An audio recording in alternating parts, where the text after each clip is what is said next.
Welcome back to our class. Today we are going to be looking at Physical Sciences, Paper 2, Final Exam 2023, MJ. Alright, there are so many students who have just said that this paper was difficult, but we need to find out how difficult it was.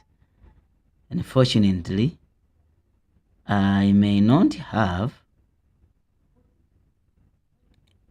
enough time to finish this because I'm not that well. But I'll try to push until I see that I've covered. But let me see if I can cover the first 5 questions. Then after that, I'll do another live when we are discussing this the last 4 questions. This is 2023 Physical Science Paper 2. That is what you call chemistry. Download the paper on Thundereduc or from Thundereduc.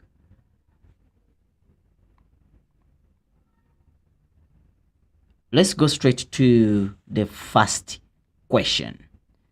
The first question is talking about multiple questions, of which in most cases, multiple questions, they are supposed to be answered properly. Why am I saying that? Is because multiple questions are questions which you cannot leave when they're unanswered. So make sure that before you do anything, you have to get all the marks for multiple questions. Memo girl, I see you. Molly, I see you. Share the video so that people don't miss out. All right, let's go. For which one of the following molecular formulae are chain isomer? When you talk about a chain isomer, don't forget that we have 3 different types of isomers. So now, when you talk about chain isomer, we are looking at something which can change in the arrangement of the skeleton. For example, that compound must have more than 3 carbon atoms. Because if it is 2, for example, 1, 2, there is no way how you're going to change it. If there are 3, 1, 2, 3. If you say that, okay, this one, we bring it here, and you form 1, 2, 3, still this is the same thing. Yes. So it must have more than, to form a chain isomer, you must have more than 3 carbon atoms, meaning that more than, starting from 4. So this one has 3, off, right answer. So this one becomes 2 marks there. Why am I saying that? Because if there are 4, 1, 2, 3, 4, that is the first isomer. So I can change it and I say 1, 2, 3, and then I put a carbon atom here. So it has changed the arrangement of carbon atoms on the straight chain. Hence it becomes chain isomer. Question 1.2. I think I'm clear there. Question 1.2. Which one of the following compounds has the lowest vapor pressure? Look at this word, lowest vapor pressure. What does it mean? It means that when you talk about lowest vapor pressure, it means that highest boiling point. Don't forget that boiling point is inversely proportional to vapor pressure.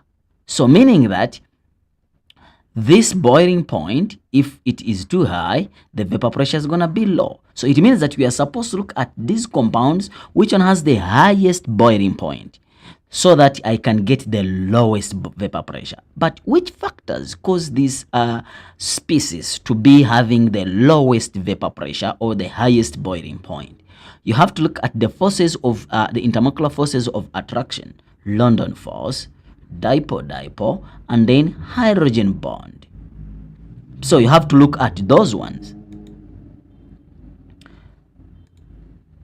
So I can't find the 2023 paper on the website. Okay, we will send you a link concerning about that. Yes.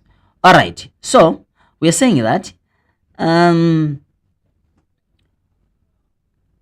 if you look at this, it means that 1, 2, 3, 4 carbon atoms. 4 carbon atoms.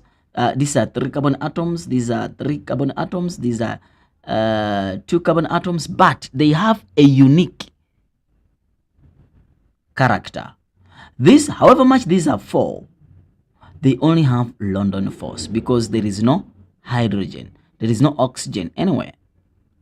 So the oxygen is going to make it to have a higher boiling point or higher intermolecular forces of attraction. So it means that this is going to have London force from this side and the hydrogen bond from that side. This one is going to have hydrogen bond from that side. It's going to have dipole, hydrogen, dipole, and the London force from that side. This one is going to have dipole, and London force. So it means that this one has a high number of intermolecular forces of attraction. Hence, it's going to have the highest boiling point. If it has the highest boiling point, it means that it's going to form low vapor pressure. Hence, the answer becomes D. So you get 2 marks there. 1.3.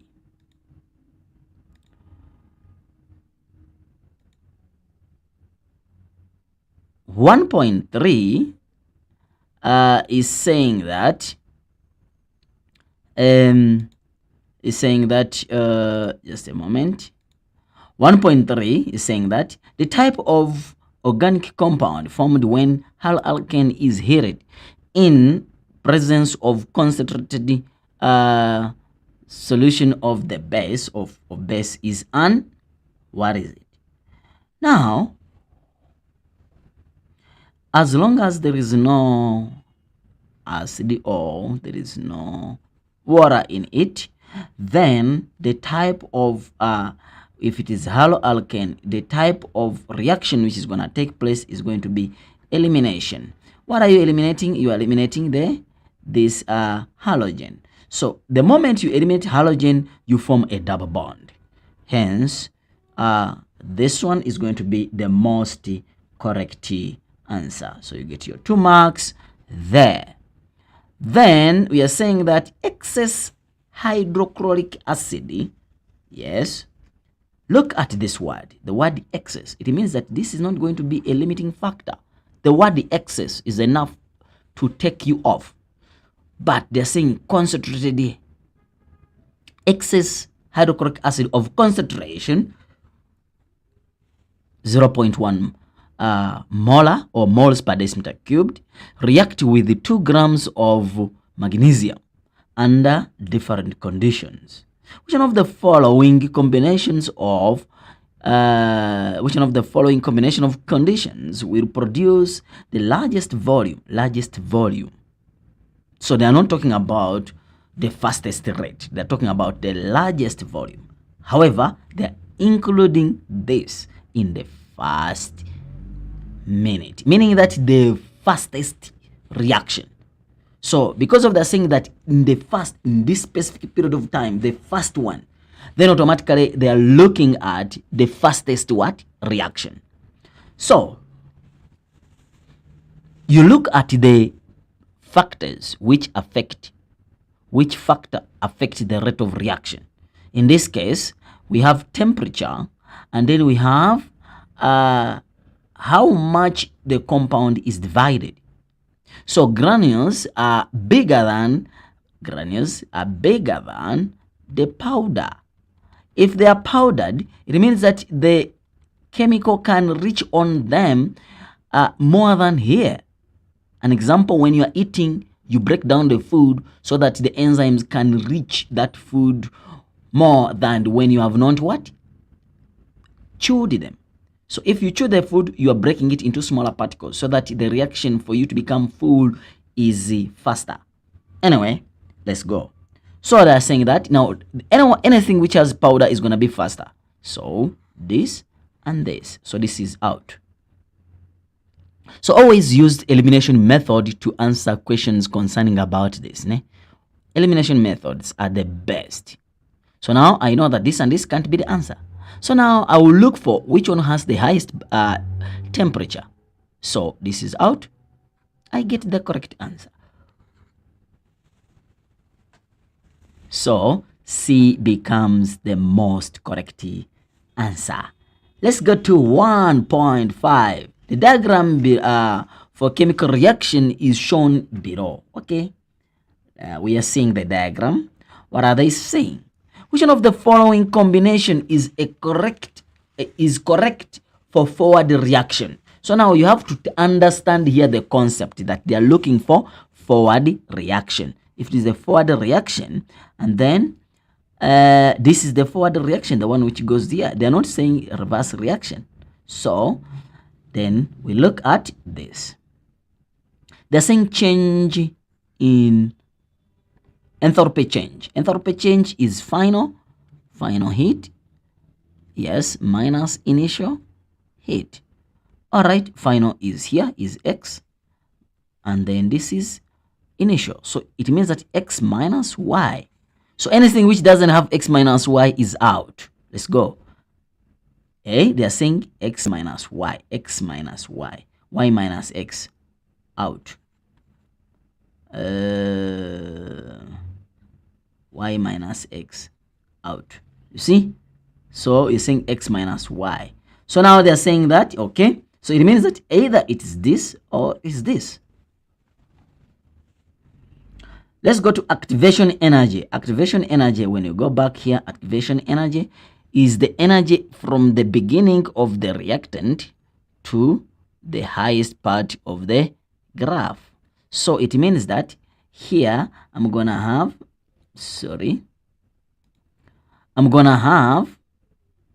from there to there.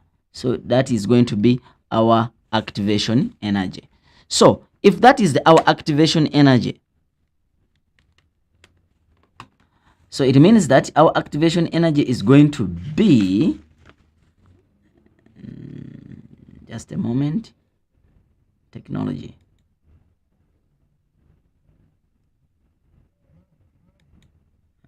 Technology is back now. Yes.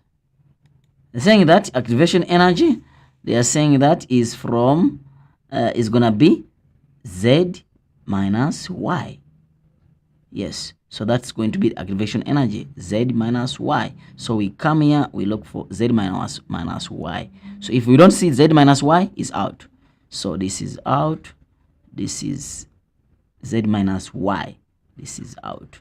But don't forget, this one is already out. And this one was already correct, but now it's out because of this. So it means that now the correct answer is this. I only have now one because now this one was already out. So I only have C as the correct answer. Let's confirm and see if this is correct. They're saying that the potential energy the activated complex is having is this, from 0 to this, because they're saying potential energy at this point. So it means that answer is Z. So the most correct answer becomes C. I know that when the paper is not, you are not the one writing the paper looks to be easier.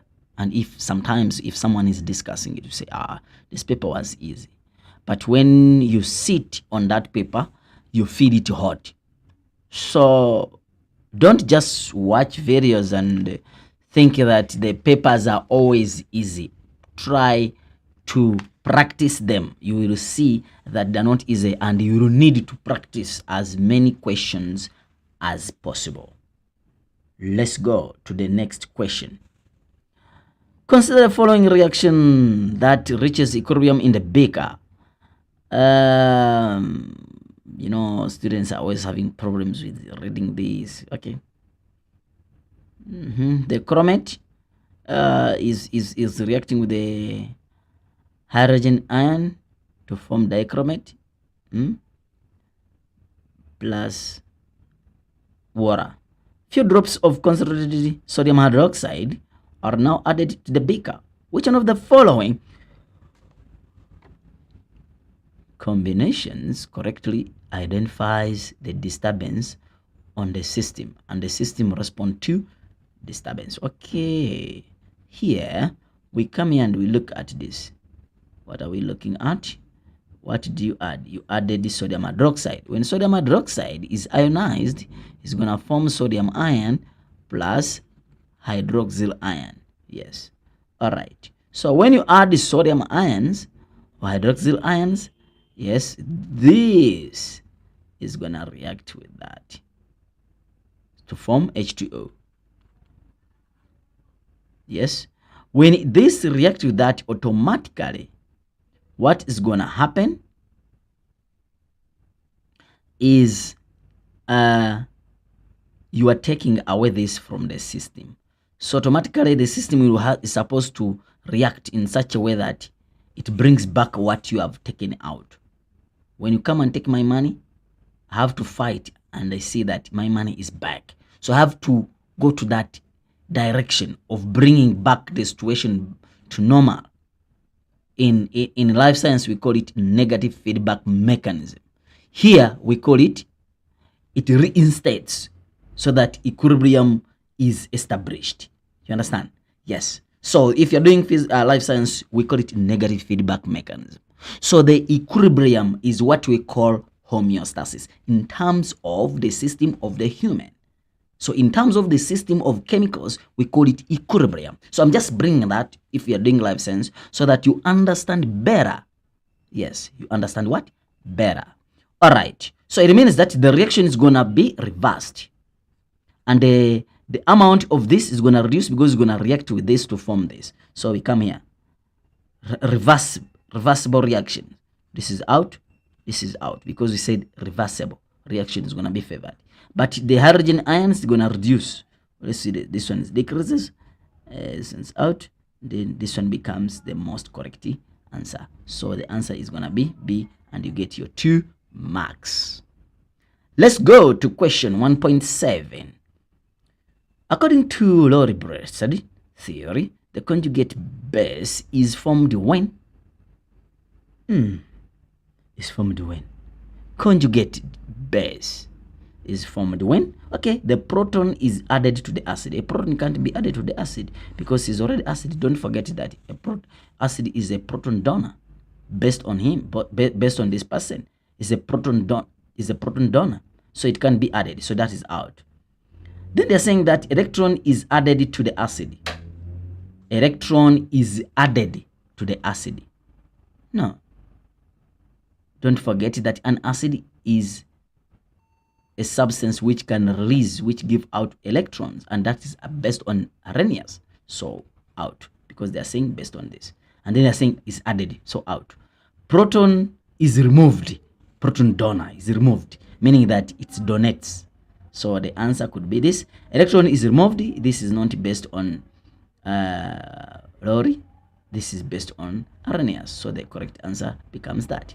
Hence, yeah, I think the paper was not that bad in terms of the objectives, because we don't know yet what's going to happen afterwards on the other questions. Consider the statement below regarding to the alkaline substance. Alkaline substance, yes, react with the alkaline. Don't forget that the pH is above 7. So react with the acid to form definitely base. This base, when react with the an acid, you form a neutral solution. Yes. However, the solution can be a little bit of yes. The end point could be a little bit up, down, depending on which is a strong base or strong acid or weak base, whatever. All right. We will explain that when you go to acids and bases. So we are saying that it turns litmus paper blue, alkaline, cool. Forms salt when it reacts with an acid. Yes. you have that principle that base plus acid, you form salt plus water. Yes. So meaning that it forms a salt when it reacts with the acid. Cool. So it is also correct. So which one of the following statement? It must be 1, 2, 3. Which is it?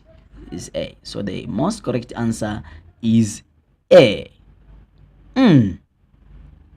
Consider cell notation of a galvanic cell. When you talk about a galvanic cell and they're talking about the cell notation, don't forget we are having, when you're writing a cell notation, you start with the anode and then you go to the cathode. But don't forget that in the galvanic cell, anode is a negative and the cathode is a positive. You understand? While in electrolytic cell, cathode is a negative while the anode is a positive. However, in both cases, reduction occurs here, red card, and then oxidation occurs here.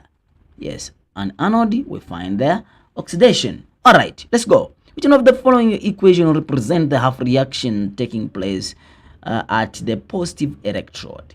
Positive electrode.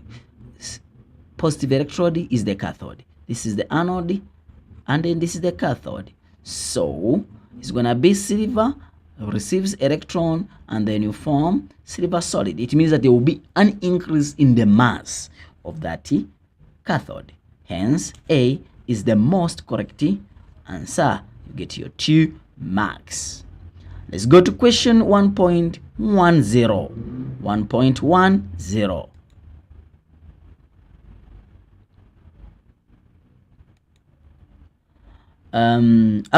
A considered solution of sodium chloride brine. Concentrated solution. Wait, they're saying concentrated solution. So if they're talking about a concentrated solution, is different from molten sodium chloride. If they are talking about solution, it means that it has some water there. It means that the water molecules are going to be a little bit high compared to, yes, okay, let's go. Undergoes electrolysis. Which one of the following combination correctly shows the product formed at each electrode? Don't forget that this is the electrolysis electrochemical cell, meaning that this one becomes negative while this one becomes positive. So the positively charged ions, they will go to this, and the negatively charged ions will go here. So let's see. Sodium, yes, but will not be discharged. Why? Because you have sodium there and you have the hydrogen there. So sodium won't be discharged, this will be discharged. Cool. So this one goes out. This side, okay, so this one is out. Hydrogen, yes, hydrogen is discharged, yes, is correct. But let's look at this side. This is the anode. Sorry, anode, which is a positive. Positive, you will have, yes, you will have the chloride, and you will have that. So, but now this one is going to be released easier than this. Yes. So it means that this one is out. So now even this one is out. Oh my God. All right. Let's see. Chlorine will be released. We have said that this one will go to the positive. So this is out. What's the correct answer? We have got it. Say that chloride is gonna be there, and then it's gonna release the electron and then combine with another one, then form chlorine gas. And then here the water will split. When the water splits, what happens? You're gonna form hydrogen ion plus OH. Yes, here. And then this one is gonna be discharged as hydrogen gas. So meaning that this reaction is gonna take place here. And then the most correct answer becomes D. Yeah, that is the first question. How many marks? 20 marks mahala. 20 marks mahala. Sir, are you going to do business paper 1? The business teacher will do it. Yes, because I'm purely science teacher, né? Yes, but the business gift masana. Yes, the teacher for business is gonna do it, né? Yes, is gonna do it immediately after, hopefully in most cases a day after you have written, or immediately after you have written. Yeah, so but he's gonna do the business paper. Anyway, let's go. Study the table below and answer the question that follows. Yes, you have this structure. This structure is showing you, okay, 1 2 3 4. Okay, this is a hydrocarbon. Let's go to the questions and define the term unsaturated. Unsaturated, it means that you don't have a double bond. No. Yes, you don't have a double bond between carbon atoms, between two carbon atoms. You don't have a triple bond. That it means that it is saturated. Yes, it means that it is saturated. So if it is saturated, it means that I have 1 2 3, for example, that is saturated.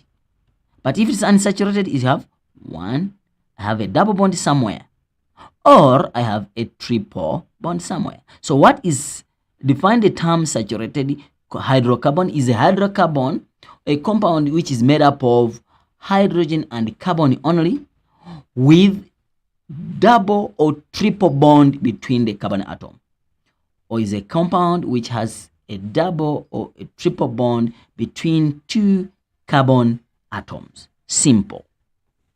We go to write down letters that represent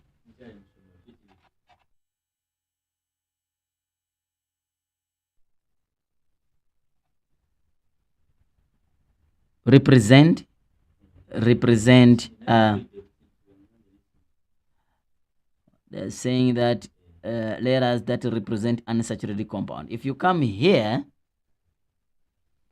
you look at unsaturated compound, desaturated compound, unsaturated. This one is saturated because all single bond throughout, single bond throughout, single bond throughout.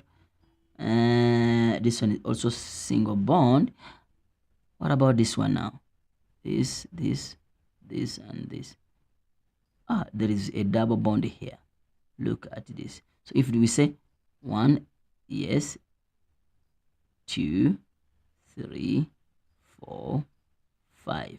1 2 3 4. They compressed it here. But now if you look at this one is saying CH and then CH2. I'm magnifying it so that you can see.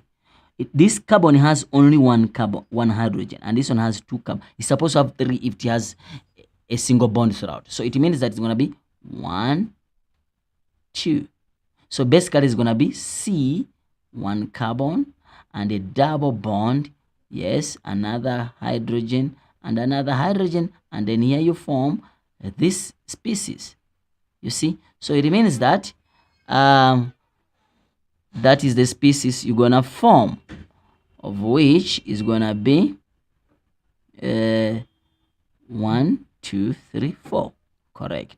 1 2 3 4. Correct. You see, there is a double bond there. So D becomes the structure which you're supposed to talk about here. IPAC name of compound A. What is compound A now? Compound A here is 1. So now you have to find the longest chain. 1 2 3 4 5 6. 1 2 3 4 5. 1 2 3 4 5 6. Okay. If I make this the longest chain, this one. Yeah. If I make that one the longest chain, what's gonna happen? So it means that this and this are going to be side chains. So let's count 1 2 3 4 5 6. So it's gonna be hexane. hexane. Ne? But now I have hexane is the first branch is on carbon atom number 1. The second branch is on carbon atom number 1, 2, 3. Is on carbon atom number 2. Ne? First branch is on carbon atom number 2 because 1, 2. Yes, this branch on carbon atom number 2. 1, 2, 3, 4. Carbon atom number 4. If I count from this side, 1, 2, 3, no. So I have to go with the 2. So it's gonna be 2. It's a methyl, and also this is a methyl. Therefore, I'm gonna say 2,4 dimethyl hexane. Is it correct? You're gonna say yes. No, it's not yet correct. Why? 2 is a figure and a figure by a comma, but a figure and a word is by a dash. So 2,4 dash dimethyl hexane. Now it's correct.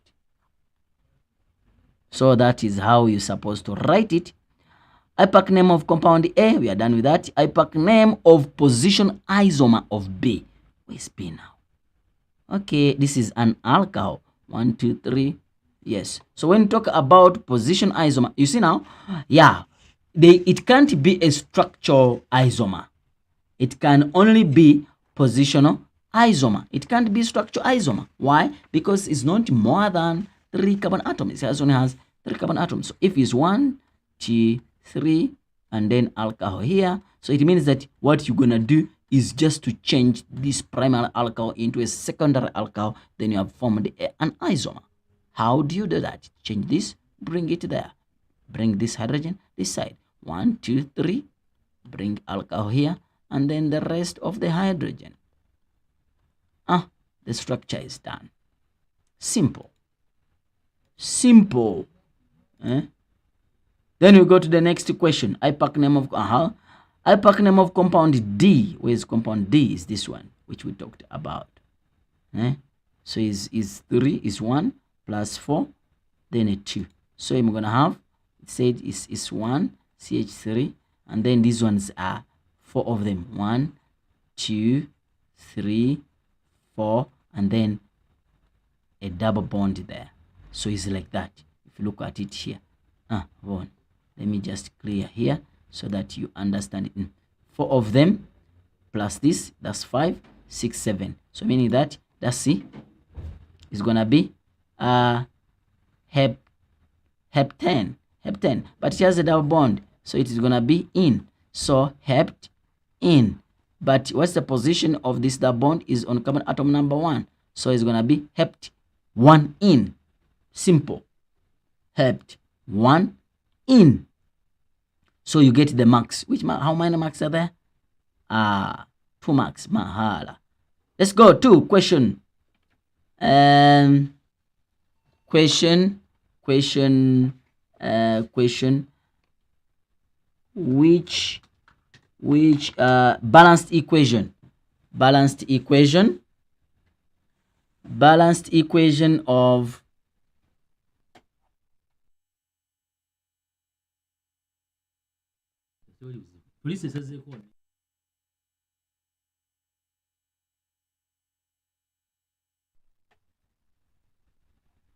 sorry, technology. So all right, so they're saying that identify the balanced equation of the molecular formula for complete combustion of A. Complete combustion of A. How do I go about that? So you come here, let's write here in this space, saying that the balanced equation of complete combustion of A. Let's go to combustion of A. Where is A? Oh, is this one. So let me clear it so that I can count the hydrogen properly. Yes. Okay, how many carbon atoms are there? We say that is 1, is 2, is 3, is 4, is 5, is 6, 7, 8. So when I say here, carbon is 8. But this is an alkane. Don't forget that when you're saying that it's an alkane, it has this formula. You can count the number of hydrogen direct, but if you don't want, you can still use this. Since N is 8, automatically this is going to be 8 times 2 plus 2. This is 10 plus 2, which is 12. So carbon, sorry, carbon is going to be 8, hydrogen is going to be 12. Yes, but they're saying combustion, which means oxygen. Wabona? Then you react with this.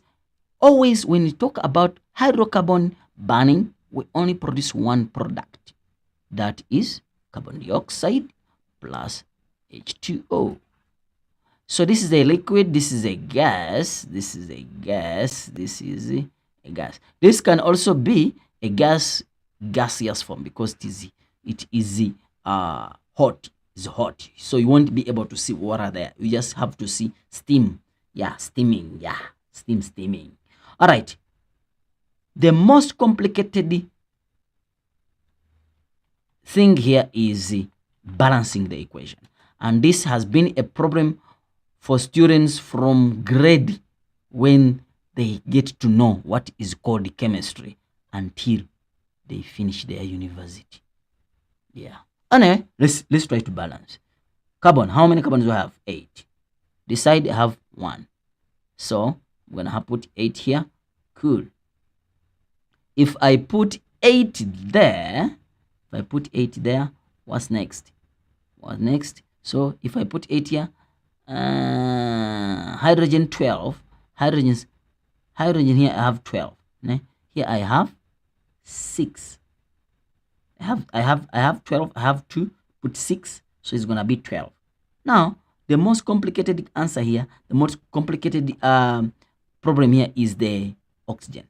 The moment oxygen is not balanced, everything you have to do them again. Okay, 6 plus 8. 6 plus 8.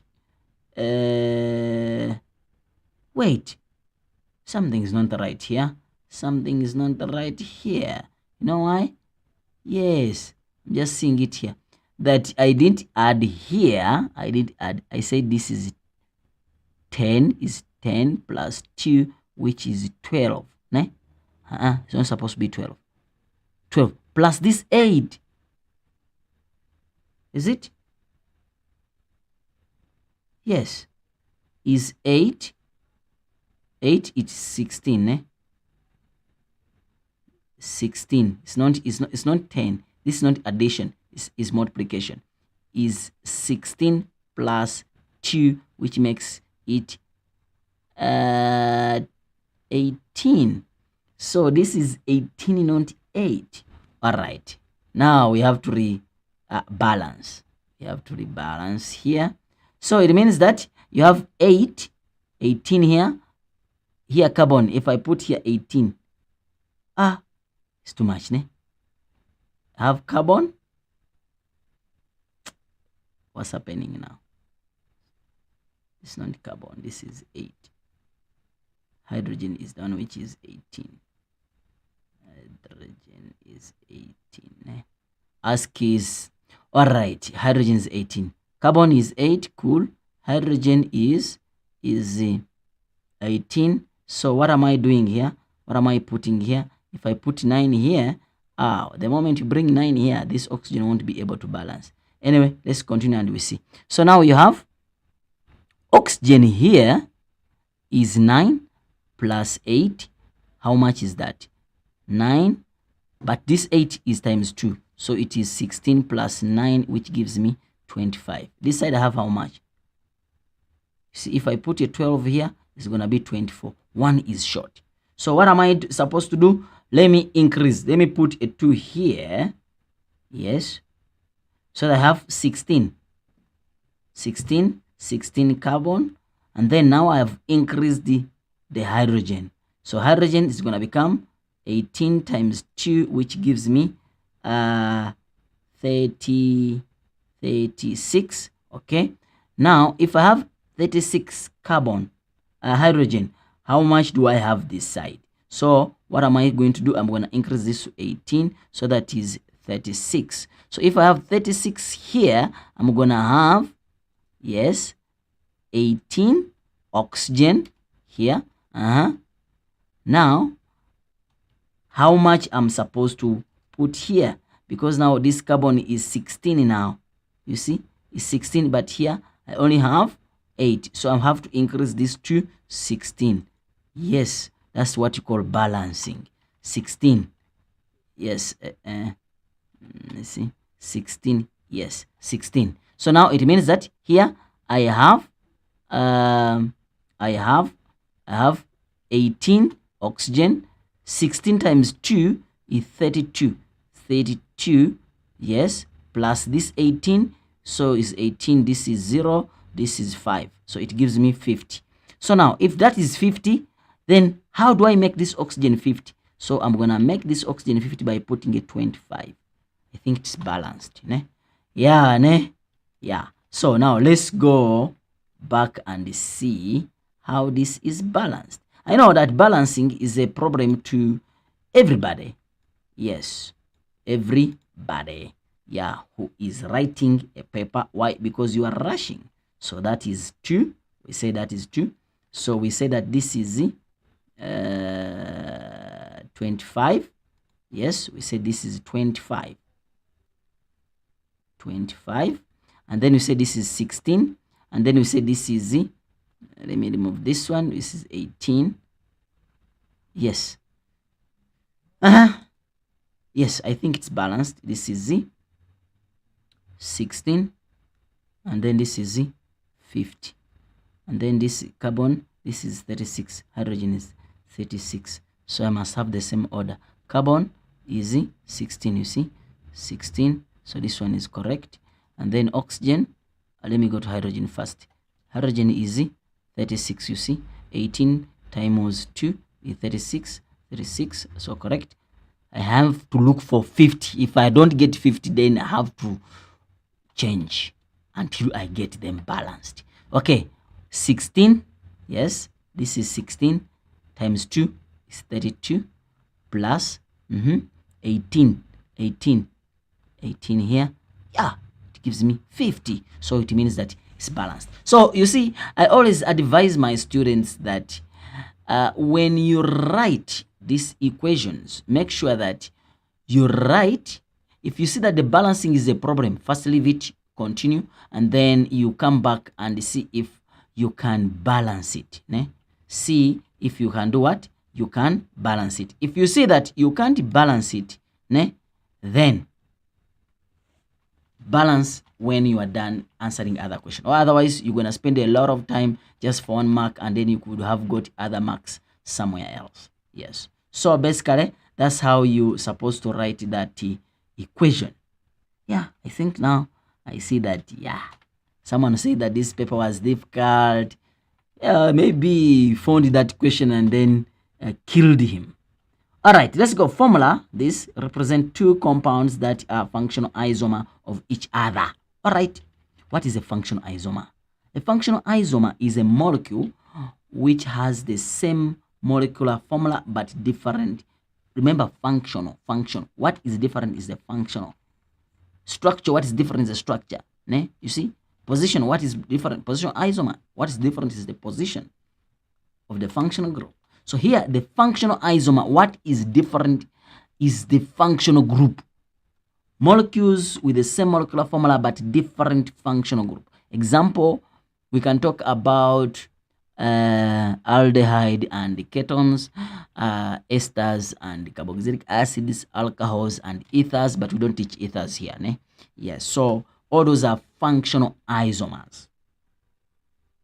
So they're saying write down the structure formula of each of the functional isomers. Hey, now from where? Oh, here. So they're saying that C480, C4H80. So functional isomer 1, 2, 3, 4. So I put hydrogens. Let me make sure that each bond has 4 bonds. Each carbon atom. Hydrogen, hydrogen, hydrogen. That is 3. Ne?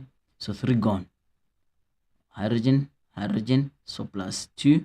So that is 5. Hydrogen, hydrogen plus 2. That is 7. Meaning that I am remaining with 1. Oh. So if I'm remaining with 1, I put oxygen, I put the hydrogen there. so that I have 8 hydrogens. So it means that this is an aldehyde. So it means that if I'm going to write the functional isomer, I'm just going to write the ketone. Simple. Just change this, put it there. I've got the marks. 1, 2, 3, 4. Put it there. Either here or here is the same thing. When you are doing the nomenclature or naming, it's going to be the same thing. Don't forget that these things you're supposed to put hydrogens, but for the case of time, so that's why I just put dash dash dash, ne? Yes. So that is it. I get it there. And then the next question. What is the next question? The next question, they are saying that oh, is a calculation. 2 grams of, just a moment, 2 grams of sample. Yes. Yes. Switch. Good. All right. 2 grams of E contains 1.09 grams of carbon and 0.8 grams of hydrogen. The molecular mass of the compound E is 88 grams. Ne? Okay, determine the molecular formula of compound E by means of calculation. Okay, so here what you need to do is to find the first structure. And to find the first structure, you have to draw which elements do we have here. We have carbon, hydrogen, and oxygen. Because they're saying the molecular formula of this compound E, and if you look at this compound E, it looks like this: X, C, H, O. So it means that I have C, X, H, Y, or Z, meaning that these are numbers. These are numbers. So what do you do is to find out. So these are the elements I have. I need to know the mass they have. Mass, if you go here, they say that, what did they say about carbon? They say that carbon is 1.09. And then hydrogen is 0.18. If I'm not mistaken, 0.18. And then what about oxygen? But they say the sample of E contains 2 grams. So it means that if I add this and this, when I subtract, I must get the balance of E. So this plus this, you're gonna get 1.7. Yes, you must get 1. Let me just get a calculator. Calculator is here. Let me add and then I see. So is 109 plus 0.18. Answer is 1.27. 1.27 minus 2 minus 1.27. The answer, so it's minus 2. Answer is 0.73. So it means that oxygen is 0.73. So what is the atomic mass of carbon? You find this in the periodic table. The atomic mass of carbon is gonna be 12. Hydrogen is 1 and oxygen is 16. Yeah, so that is the atomic mass of that. So if that is the atomic mass, so it means that I'm going to say, I'm going to find out the number of moles. Number of moles is obtained by mass over atomic mass. So I'm going to say 1.09 divided by 12. Answer is 0.09. And then obviously this one's going to be 0.18 because they divide by 1. And then 0.73 divided by 16. Answer is going to be 0.046. Yes, so I divide by the simplest so that I can find the ratio. Ratio. So I'm going to divide by the simplest. Which one is the smallest? Is this one. So I'm going to say divide by the same answer. I'm going to get 1 meaning divide by 0.46, divided by 0.046, divided by 0.046. So I'm gonna have 1 here. What about here? I'm gonna say 0.18 divided by that answer. So it's gonna be 0.39, approximately 4. And then what about here? 0.09 divided by 0.04, ne? 46. Answer is 1.95. Ne? You can calculate and see, ne? Just in case I miscalculate. Okay. So it's gonna be the answer is going to be 2, approximately 2. So now that's not the answer. The answer is gonna be C is gonna be 2, H is gonna be 4, and O is gonna be 1. But they say that the molecular mass of the whole molecule is 88.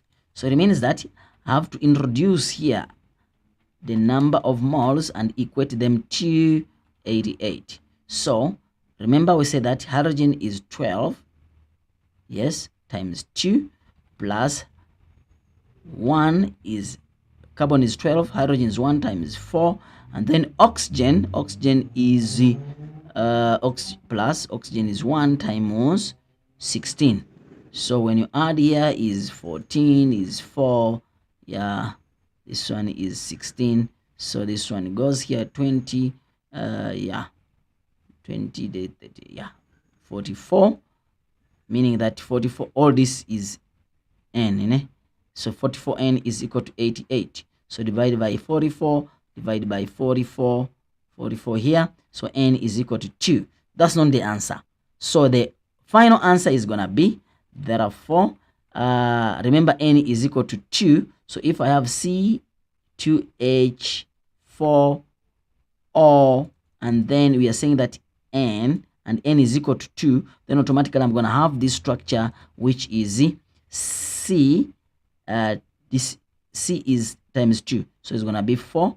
H is times 2, it's gonna be 8, and then oxygen is gonna be 1 times 2, which is that. So this is the answer they are looking for. So when they say determine the molecular formula of the compound E, so basically that is it. The question. Let's go to the next question. The next question is saying, if you have a question, yeah, let me know, ne? Let me know. Gift, if you have a question, let me know, yeah, so that I can smash it before I go to the next question. All right. Question 3. They're saying that learners investigated the boiling point of 4 organic compounds given below. Okay. You have the first compound is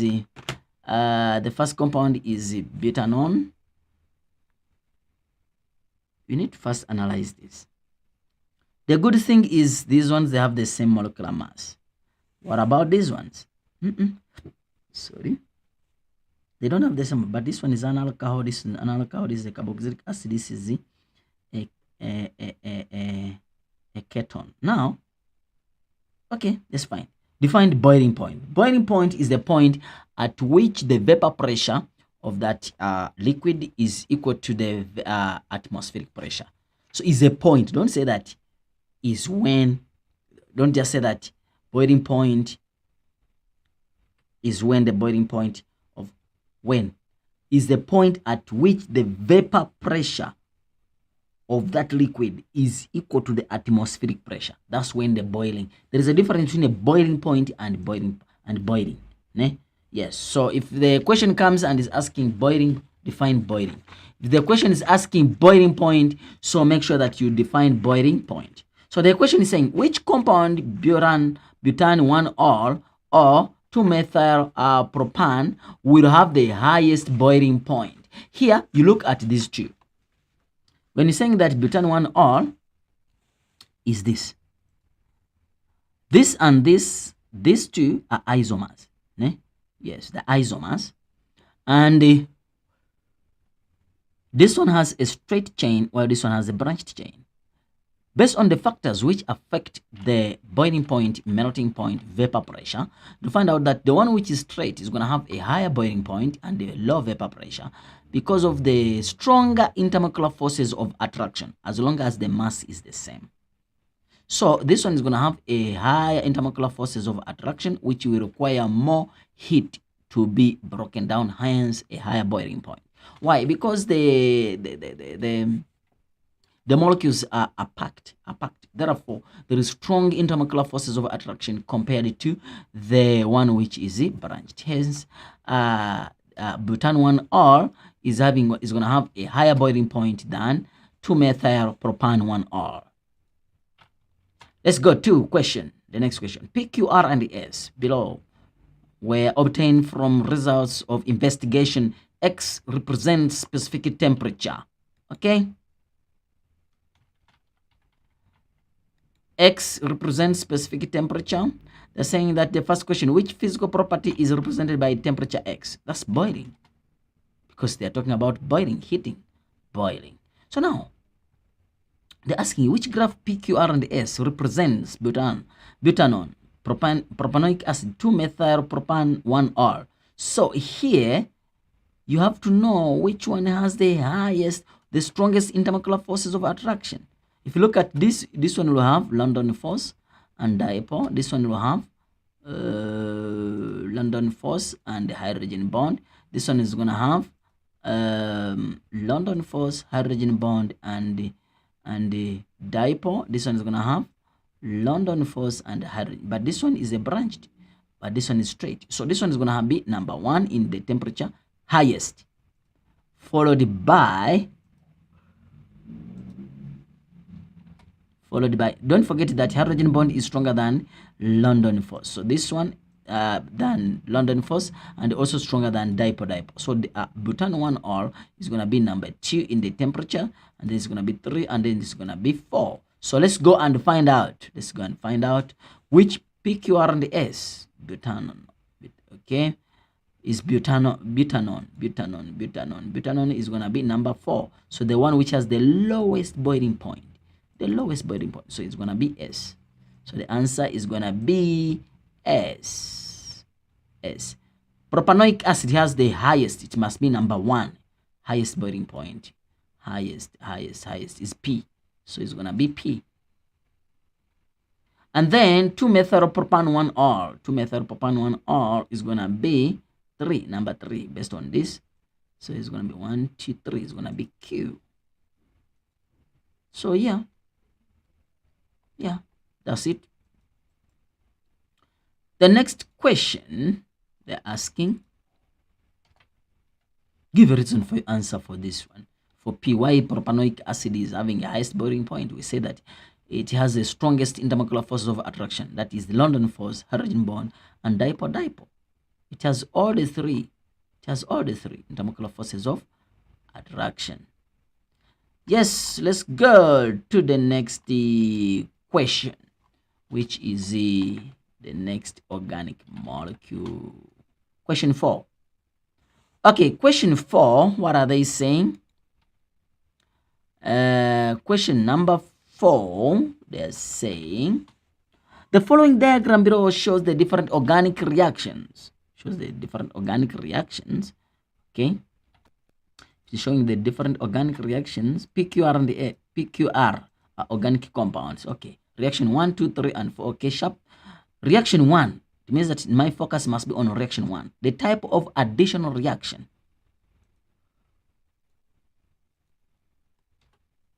Okay, reaction 1 is here. But what if it is this? If this is addition, it means that this was having a double bond somewhere. And what are you adding? You are adding the bromo. To bromo. It means that you're adding this bromine. Oh, they have even showed it here. You're adding the bromine. So it's gonna be bromination. Yes, you get your mark. Observable change when or which occurs in the container during the reaction. Guys, this reaction is very important in confirming. whether the compound is saturated or unsaturated. If the compound is saturated, then it means that it's going to have to decarboxylize. If the compound is unsaturated, is having a double bond somewhere, is going to decarboxylize the bromine water. Don't forget that the bromine water is red in color, so the red color is going to disappear. So what you see here, you're going to see the decarboxylation of bromine water, or the red color is disappearing. Yes. So the structure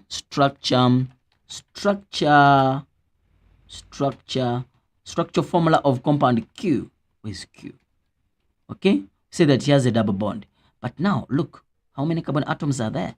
I need to know. Look here, they are saying that propan, but methyl. So it has, propan is 3. So 1, 2, 3. But it has a methyl, meaning that it has another carbon atom there. Yes. But don't forget that it was a double bond. It has a double bond here. It was unsaturated, so it means that this bond will go. This bond will go, and then now I'm gonna have another bond here. You see, so that now 1, 2, 3, 4. 1, 2, 3.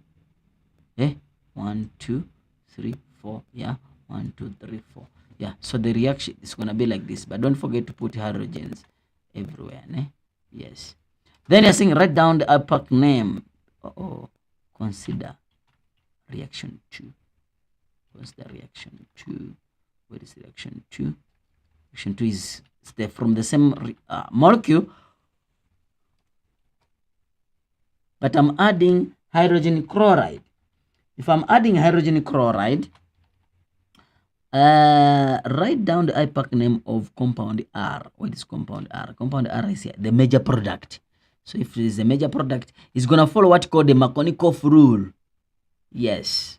The richer must get richer. The rich must get richer, and the poor must become poorer.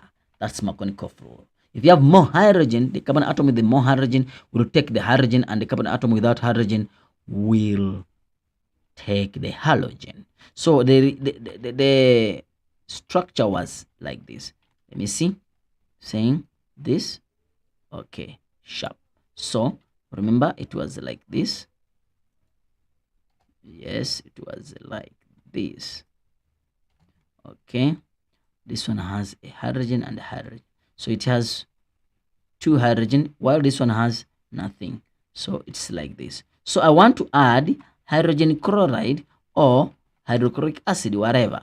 Look, so now this hydrogen is gonna go to the richer, and then this one is gonna go to the poorer, the poor person, the poor atom. So now it becomes, this one is gonna be C. Now it's gonna have 3 hydrogen, with the double bond is gonna break. I'm gonna have a chloride here, and then I'm gonna have the methyl down, and then I'm gonna have this here. I'm gonna have this here. So that's the structure they are looking at. Don't forget to put the hydrogen. This is a chloride. Yes. So basically that is it. Reaction 3, a balanced equation using structure formula for the organic compound. Reaction 3. Let's go to reaction 3 and see. So from there to alcohol. So here I have to add some bit of OH. So how am I going to add that OH? It means that I have to add dilute acid, acidified water, basically. So I'm gonna have, did they say structure formula? Let me check. This is structure formula. Yes. So it's gonna be 1, 2, 3. Yes. Don't forget the hydrogens. So, and then now I'm gonna have, so you don't forget to acidify it, so that I have the OH in abundance, so that it replaces that. So it's gonna have, yes, so this, but don't forget that this is chloride. So the chloride is going to be replaced by OH, and the moment you form the OH there, automatically that becomes an alcohol. Hence, the structure is done. You have to put the hydrogens there. Guys, if you don't put those hydrogen, you will get 0. You see those 6 marks they're talking about? You will get 0. So make sure that you draw your structures properly, 100%. Alpha name of compound of alcohol, P. Where is alcohol, P? Oh, the alcohol we have formed here. So it's gonna be 1, 2, 3, 4. Okay, it's gonna be 3. It's gonna be propan, but it's on carbon. This one is on carbon atom number 2 or, but it has a side group. Side group is on carbon atom number 2, so it's 2 methyl, because the side group has 1 carbon atom. 2 methyl propan 2 or. Hence, that's the answer. Then we got to the next question. So this is done and this is done. Reaction 4. I know that synthesis sometimes is a problem to students. We call this synthesis. Synthesis sometimes is a problem to the students. So if I'm explaining something and you don't understand it, please let me know. Yeah, let me know before. Yeah. All right. Reaction 4 is elimination reaction. Write down the type of elimination reaction. Where is it? 1 point reaction 4. You're from alcohol to this one. What are you eliminating? You're eliminating water. So it means that you change the alcohol to alkene. So the elimination reaction there is going to be dehydration. Dehydration, because you are removing the water molecule, the OO. You are removing the OH from there. OH. The type of reaction that takes place. Okay. Butane 1-ol reacts with propanoic acid. When you say butane 1-ol, that's an alcohol, reacts with the carboxylic acid to form in presence of a catalyst. Write down. The moment an alcohol with a carboxylic acid reacts in presence of a catalyst, and this one is sulfuric acid, and it must be conc in presence of heat. Yes, then it's going to be esterification. So this answer is esterification. Sometimes you can call it condensation. Yes. But now, butane 1-ol, propanoic acid. Butane 1-ol. 1, 2, 3. Butane, 3, 4. It's saying 1-ol. Then propanoic acid, 1, 2, 3. Then, yes. So meaning that this one is going to be lost, and then this one is going to be lost. You form water. That's why you call it condensation. Yes. Now after that, don't forget that these ones you're supposed to put the hydrogens. The hydrogens. If you don't put the hydrogens, you're going to get it 0. 0. And we love to give a 0 than a tick. So if you are just negligent on your work, you'll score a 0 with eyes. Big eyes. Sorry if you have big eyes. So what happens here is going to be 1, 2, 3, 4. Yes, you have this oxygen there. Yes, but oxygen now is going to combine with this carbon. So you form that carbon. This oxygen is going to go up, and then you form another carbon here, and then another carbon. Basically, that is it.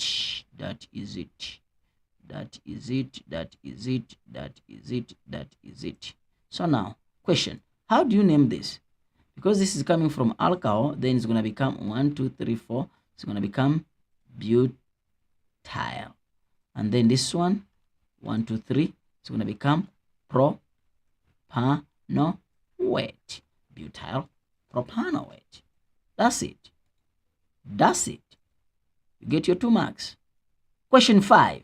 Question 5, I said that I'm going to go up to question 5. Then I'll get another time, and then I shoot from question 6, 7, 8, and 9. Yes. So let's go to question number 5. Question number 5. Welcome to question number 5. Are you there? All right, let's go. Saying that Consider the following decomposition reaction that takes place in a sealed 2 decimeter cubed container. All right. So what is happening there? So what is happening there? We are saying that here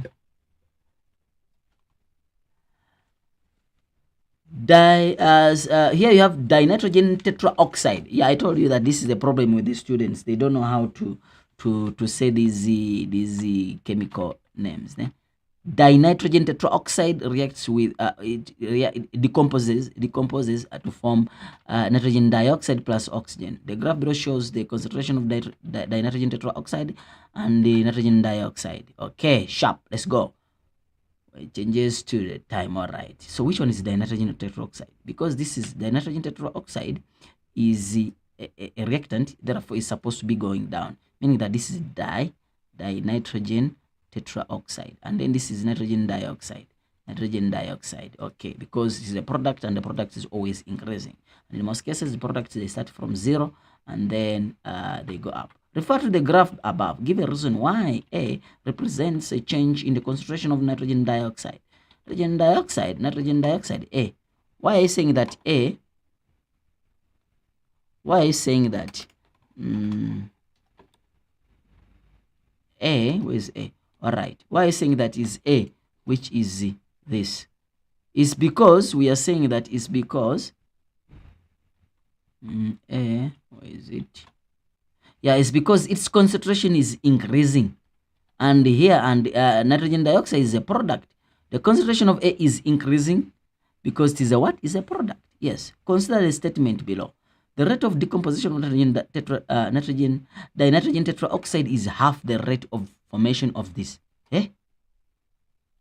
If I have is half the rate of formation of this, meaning that nitrogen tetraoxide, the rate, if I have 1 here, then here nitrogen dioxide, the rate of decomposition of this is half the rate of formation of this, meaning that if this one must be half, the rate of decomposition of nitrogen tetraoxide is half the rate of formation of this. Now here you have to come back here to the mole ratio and see. The rate of decomposition of this is half of this. Is it true?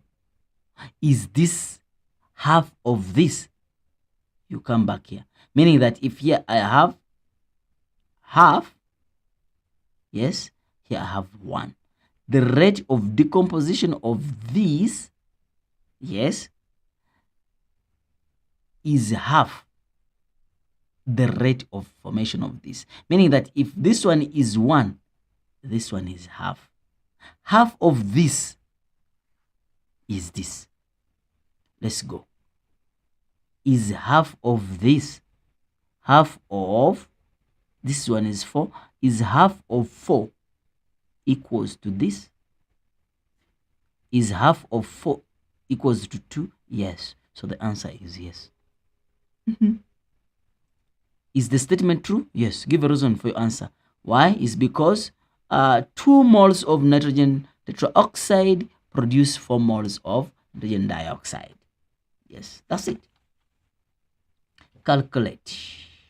Oh, we're going for calculation. Calculation time. Mass of nitrogen dioxide present in the container at the 400 minutes, seconds, not minute. So if you look at this, you come here on 400 is here. Ne? Yes. But they are saying they are looking for the mass. Ne? Are they looking for the mass? What are they saying here? What are they saying here? Mass of nitrogen dioxide present. So how am I going to find the mass? Yes, we have 2 formulas, but let's first find out what do we have so that we can use the mass. We can calculate with the mass. Okay, first of all, I have at 400 seconds. What do I have here? Here I have concentration. So the mass is going to be, concentration is 200, né?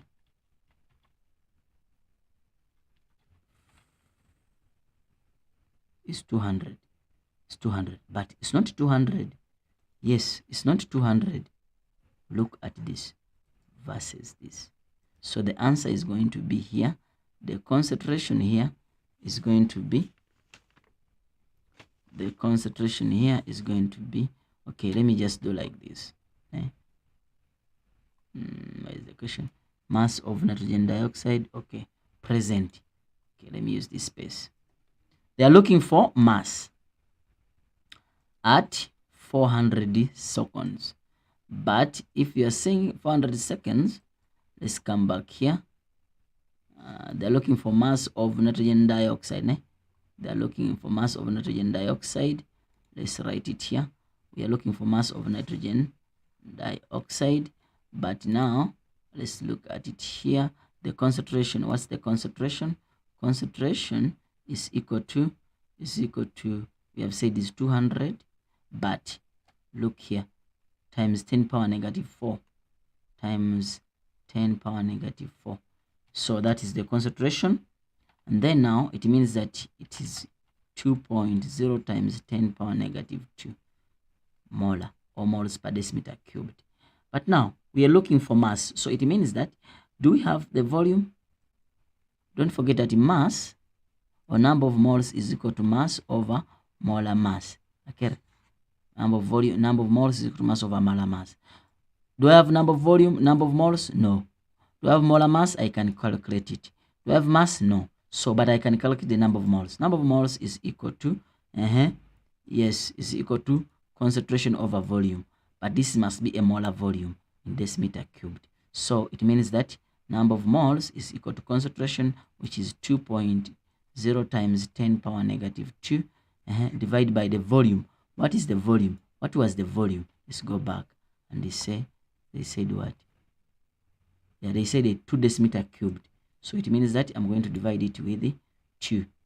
So divide by 2. So the answer I get is going to be the number of moles. It's going to be the number of moles. So the number of moles is going to be, let me use the calculator and see, 2 times exponent negative 2, yes, times, not times, divided by 2, answer. The answer is going to be 0.01. So the answer here is going to be 0.01 moles. Yes. So now I've got the moles. I've got the number of moles. Yes. So since I have the number of moles, I can have the mass now. But do I have the molar mass? I can find nitrogen dioxide is equal to, nitrogen is 14 plus oxygen is 16 times 2. So this is 32 plus 14 plus 14. This is 6, and then this is 4, meaning that is 46. Yeah, 46. So it means that I'm gonna come here and say that number of moles is equal to mass over molar mass, of which number of moles is 0.01 is equal to mass over molar mass. The molar mass is 46. So the number of mass is equal to 0.01 times 46. So mass is equal to dash grams. So 0. Times 46. Answer is going to be, the mass is going to be 0.46 grams. Yes, that is the mass at this specific point. That is the mass at this specific point, which was remaining. Yes, that's the correct answer. Sometimes when we are pressing the calculator, sometimes you end up missing a figure. So you can recalculate, but that's the steps you are supposed to follow when you are doing that calculation. Then average rate of production of oxygen. When we talk about average rate of production of oxygen, Then we come here, find, let's see, average rate of production of oxygen. Where is it now? Average rate of production of oxygen. Where is oxygen? Oh yeah, but now we don't have oxygen here.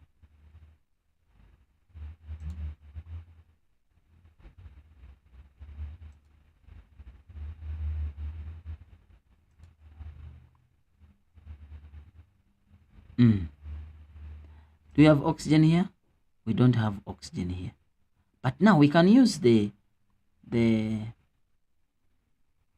rate of production of oxygen. How do we identify this? So we can find the rate of they said they're writing tomorrow. What they're writing tomorrow sent to the group. But I did not see in the group under grade 12, sorry.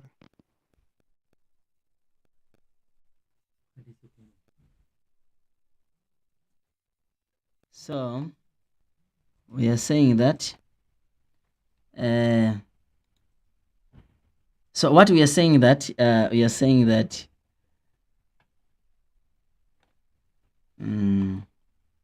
let's go to the next question and we see. So we are saying that we are calculating. Okay, if you have a question, guys, let me know. Let me know. So we are saying that, yes, the average rate of production of oxygen at they're saying in, meaning that from 0 to 700. But now rate, you're supposed to use what we call the rate of reaction expression, meaning that you're gonna say change in the concentration, but here we can use this. Let me show you. We can use this. If you use this, after that we can use it to mole ratio to find out the rate, because the rate of this formation, yes, this one is 4 times the rate of formation of this. You understand? 4 moles of nitrogen dioxide, when you form 4 moles, you form 1 mole of oxygen.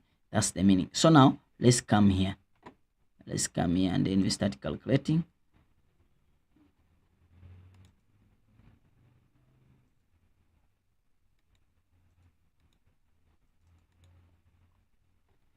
Okay, rate is equal to final concentration minus initial concentration over final time over change in time, that is initial, of which initial time, final time here based on this is going to be, because they said in the first 700 seconds, so it means that it's going to be 700, final is going to be 700 in the first, meaning that minus 0, and then here is gonna be, you have to calculate and see each box is what,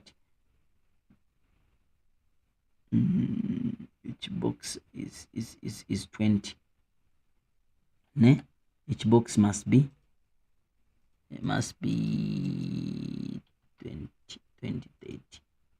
Yes, so it means that this is 250 plus 30, giving me, let me see if this is 1 2 3 4 5 6 7 8 9 10. Yes, ne? Yeah, so it's 10, ne? So if it's 10, this is 250 to this, so it means that each, so it means that this is 10, so it means that each box is 5, not 10, is 5, So now they're saying 700 is here, 700 is here. So how many boxes are 5, 10, 15, 20, 25, 30. So 30 plus this 250, so it means that is 280. Yes, so it means that my concentration is gonna be 280 minus 0. So I'm gonna have 280 divided by 700. So it gives me the answer to be 0.4 moles. Yeah, if it is 0.4 moles, but now don't forget that we saw here that what what they are looking for here is oxygen. Where is it? What they are looking for here is oxygen, and what we have calculated is nitrogen dioxide. So I'm going to have divide, so it's gonna be 4 to 1. So it's gonna be let me check here. Let me check something here, because they say that the graph shows the concentration of nitrogen dinitrogen tetraoxide and the nitrogen oxide, dinitrogen tetraoxide and nitrogen dioxide. So they didn't say that this graph is oxygen. So that's why we have to bring in, and then we say that if 4 moles of this is 0.4, then 1 mole is going to be what? X, and then cross multiply. So meaning that X is going to be 0.1, meaning that this is the what was the question? The question is saying that the average rate. So it's gonna be rate is gonna be, what is this? It's gonna be moles per decimeter cubed per second. Moles per decimeter cubed.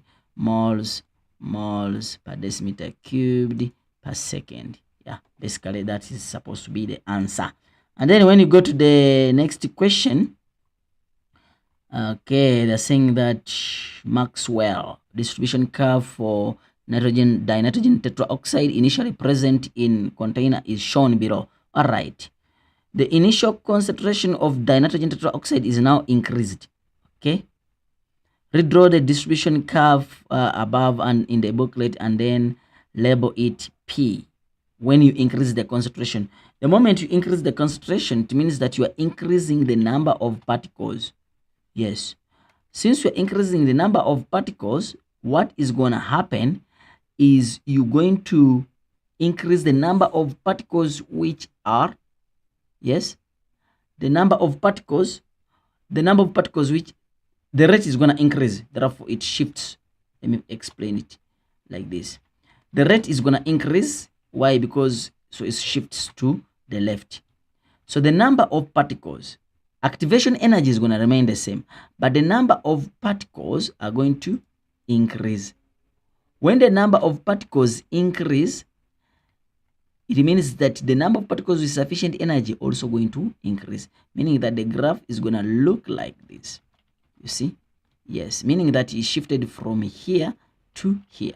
What if it was temperature? Temperature, yeah, it was supposed to be like this, I think. Yes, but for this one, yes, temperature does not increase the number of particles. No, it increases the particles which have sufficient energy. But this one now increases the number of particles. It increases the number of particles, and then what happens? It means that these particles will have sufficient energy to react. You understand? Yes. So they are saying that on the same graph, sketch the graph that will be obtained for the higher concentration. Okay, redraw the graph, answer booklet, and label it P. So we have done that. They're saying, will the rate of decomposition of dinitrogen tetraoxide at a higher temperature or concentration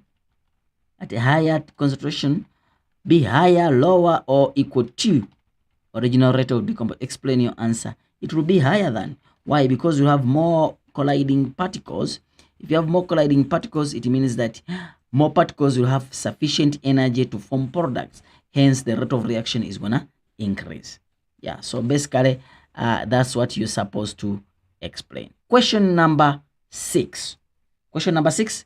Guys, I'm going to stop here. Thank you very much. We're gonna start, when I come back, we're gonna start with question number 6. We do the calculations. We go to question number 7. We do the calculations all, or do we answer them? I explain them, and then we go to question number 8, and then we go to question number 9. Thank you very much, guys, for joining me. Don't forget to subscribe, like, and share to others for our daily new videos. B.Saidi, as usual.